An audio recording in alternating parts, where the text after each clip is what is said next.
On August 31st, 2004, a body was reported to be found in a dirt field near the intersection of California and Polk Avenues in Fresno. The decedent was later identified as 43-year-old Barbara Lee. They hate you. You're gonna die. I don't want to do this. Thank you for watching Why I Killed You TV. Make sure to subscribe, comment, like, and share this particular video. I would greatly appreciate that.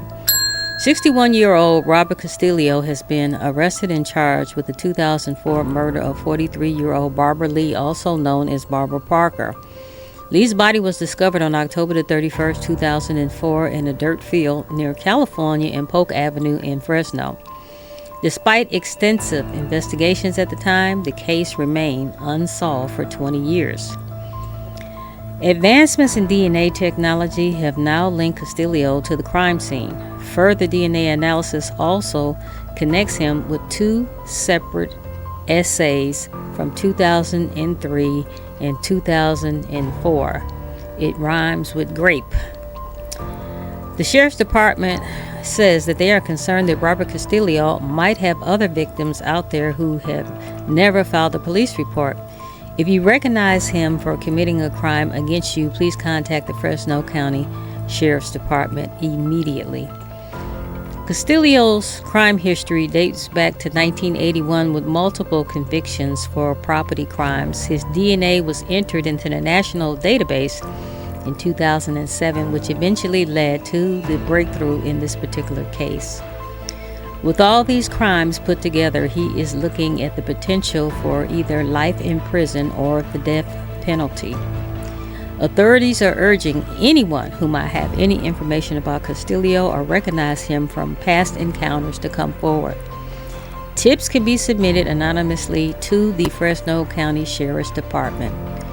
Barbara Lee's family in the Fresno community have waited over 2 decades for answers. With this arrest, they are now one step closer to justice. Let's roll this clip. Also known as Barbara Parker. At the time, homicide detectives interviewed several people who knew Barbara, but never developed information about who had killed her. In 2024, the Fresno County Sheriff's Office Homicide Unit implemented a new strategic plan to address the investigation of cold cases. Working with the Fresno County District Attorney's Office, they established the Cold Case Unit Review Board, which meets monthly. Its members include dedicated cold case homicide detectives, crime analysts, prosecutors, and DA investigators. This group, to date, has successfully solved 9 cold case homicides over the past year, including the Barbara Lee case. Of those 9, 8 cases have been filed for charges by the Fresno County District Attorney's Office. So it's getting to the point, crime don't pay. It ain't never paid, to tell you the truth, but this is really telling you that the police is cracking down. They're not playing with you no more. So you better be careful. If you're thinking about doing a crime, you better think again. A review of facts and evidence in this case supported further investigation. The arrest was made in thanks to part of this team and the use of evolving DNA technology, which allowed law enforcement to compare and confirm DNA samples that match both Castillo and Lee. Just a clarification on the number of counts for rape. It's 2 counts of rape that he's been booked on, or it sounded like there was 2 counts for one victim, 1 count for September 2004 and 1 for 2003. I'll have District Attorney Smitkamp answer that. So with regard to Miss Lee, he was charged with murder as well as 2 counts of sexual penetration by force. In the other 2 victims from the September 9th and the October 5th incidents from 2004 and 2003, he's charged with 1 count of rape in each of those cases, and we do have copies of the complaint for you that would probably help spell that out for you.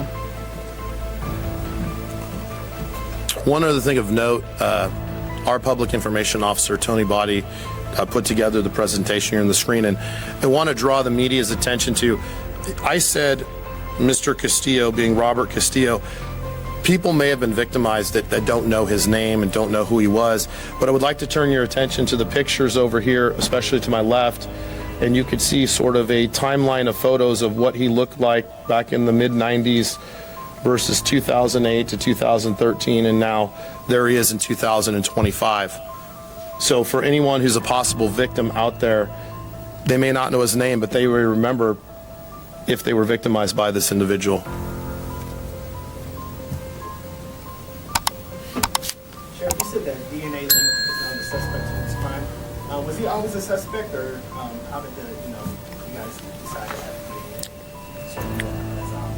DNA? He was not always a suspect, but with the technological advances that we have and DNA evolving, and then once we put this cold case unit together, we started evaluating things and looking at what we had as far as evidence, and then how we could go about.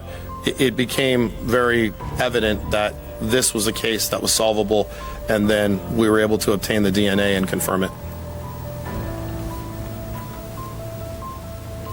What's some of the things that the detectives in the cold case are kind of looking for and using to kind of solve these murders? Well, there, like we said, evolving DNA technology, but also too, when we're talking about the ones out in western Fresno County, we're just looking for any witness. Maybe over the years, maybe someone has heard something. Maybe they've heard a rumor. Maybe they've heard people talking about different things. As time from an actual crime kind of becomes longer and longer, individuals may start talking because they may think there's anonymity, or they may believe that no one knows that they did it, and they may start telling people, and other people may talk about it. So what we want people to do is, if you know something or you've heard something, give us a call. Like I said earlier, that could be that last little piece to the puzzle that helps us solve these cases, bring the offenders, to hold accountable, and to make sure that the victims are given closure and that justice is served. They hate you. You're gonna die. I don't want to do this.